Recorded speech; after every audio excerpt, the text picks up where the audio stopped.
साथियों, हमने पहले जीवाणु में पुनर्योगज की विधियों में कॉन्जुगेशन यानी संयुग्मन, रूपांतरण यानी ट्रांसफॉर्मेशन पढ़ा। आज हम पारक्रमण यानी ट्रांसडक्शन के बारे में चर्चा करेंगे। ट्रांसडक्शन की खोज सबसे पहले जिंडर एवं लेडरबर्ग नामक वैज्ञानिकों ने 1952 में साल्मोनेला टाइफूरियम में खोज की। एक जीवाणु विभेद से डीएनए खंड को दूसरे जीवाणु विभेद में जीवाणु भोजी के माध्यम से स्थानांतरित करना एवं ग्राही जीवाणु के डीएनए का आंतरिक डीएनए में पुनर्योजन पारक्रमण कहलाता है।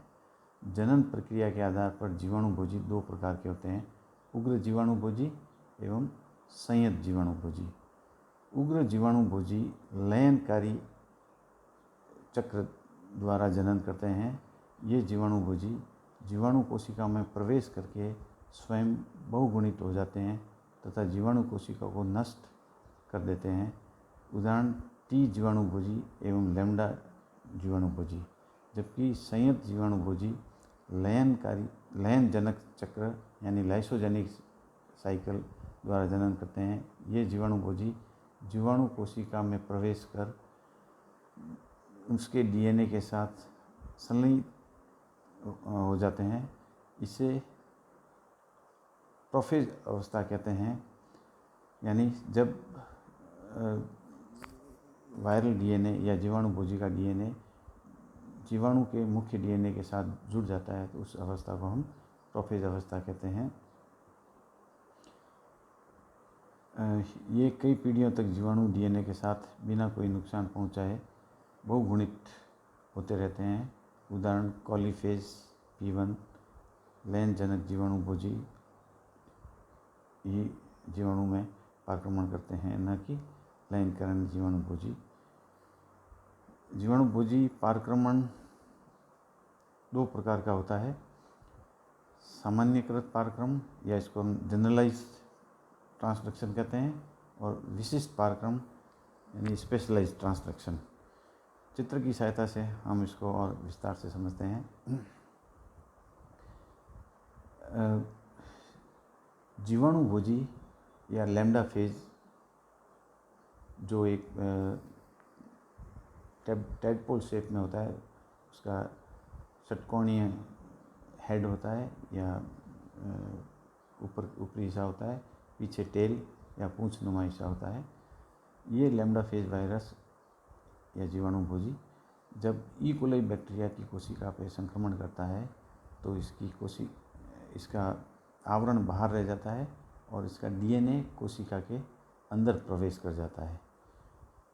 जीवाणु के अंदर जब इसका डीएनए प्रवेश करता है तो ये वृत्ताकार संरचना में परिवर्तित हो जाता है और उग्र जीवाणु भोजी के केस में ये लाइटिक या लयनकारी जीवन चक्र अपनाता है और इसमें ये प्रवेश करने के बाद जीवाणु भोजी का डीएनए निरंतर गुणन करता रहता है। इसके साथ ही वह बैक्टीरिया के डीएनए को खंडों में विभक्त करता रहता है। तो इस तरह से बहुत सारे जीवाणु भोजी के डीएनए व बैक्टीरिया के डीएनए के टुकड़े कोशिका में बन जाते हैं। फिर कुछ समय पश्चात जीवाणु भोजी अपना कवच बनाना आरंभ करता है और यह जब अपना आवरण बनाता है तो अपने डीएनए के साथ साथ कुछ जीवाणु भोजी बैक्टीरिया के डीएनए का टुकड़ा भी जोड़ लेते हैं और इस प्रकार के जीवाणु डीएनए के टुकड़े जब जीवाणु भोजी कवच में उपस्थित होते हैं तो ये ट्रांसड्यूसिंग पार्टिकल्स कहलाते हैं, क्योंकि इनमें अपने डीएनए के साथ साथ बैक्टीरिया का कुछ डीएनए का टुकड़ा भी जुड़ा हुआ है। इस प्रकार ये जब वायरस पार्टिकल या जीवाणु भोजी पार्टिकल का आवरण पूर्ण हो जाते हैं तो यह लयनकारी एक्टिविटी प्रारंभ करता है और ये बैक्टीरिया की कोशिका को मार देता है या तोड़ देता है। इस प्रक्रिया को हम लाइसिस बोलते हैं। बैक्टीरिया की कोशिका के मरने के पश्चात या बस्ट होने के पश्चात ये वायरस बाहर निकलते हैं और दूसरे जीवाणुओं को संक्रमित करते हैं। जब ये दूसरे जीवाणुओं को संक्रमित करते हैं तो वही प्रक्रिया अपनाते हैं और अपने डीएनए के साथ साथ वह पूर्व के जीवाणु के डीएनए को भी प्रवेश करवाते हैं। तो इस तरह से जीवाणु का डीएनए भी बैक्टीरियोफेज के डीएनए के साथ साथ नए जीवाणु में प्रवेश कर जाता है और पुनर्योगज की प्रक्रिया पूर्ण होती है।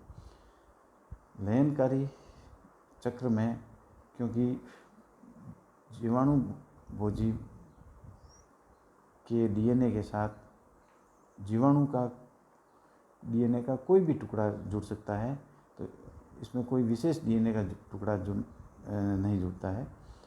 तो इस प्रकार की प्रक्रिया को हम सामान्य पारक्रमण या जनरलाइज ट्रांसडक्शन बोलते हैं। अब हम दूसरे बैक्टीरिया जो संयत प्रकार के जीवाणुभोजी होते हैं वो लाइसोजेनिक पाथवे या लयजनक चक्र फॉलो करते हैं।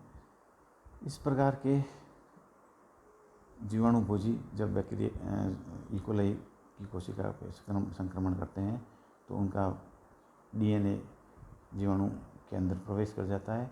जीवाणु कोशिका के अंदर प्रवेश करने के बाद यह वृत्ताकार आकार ले लेता है और यह तुरंत ही जीवाणु के डीएनए के साथ जुड़ जाता है। जीवाणुभोजी का डीएनए जीवाणु के डीएनए के में विशेष स्थान पर जुड़ता है। जैसे कि इकोलाई जीवाणु में डीएनए पर उपस्थित गैलेक्टोज स्थल व बायोटिन स्थल के मध्य लैम्डा फेज भोजी डीएनए का डीएनए प्रवेश करता है। तो क्योंकि ये डीएनए एक विशेष स्थान पर प्रवेश कर रहा है, इसलिए हम इसको विशिष्ट पारक्रमण कहते हैं। तो इस प्रकार ये बायोटिन जीन और गॉल जीन के बीच में प्रवेश करता है। तो जब ये डीएनए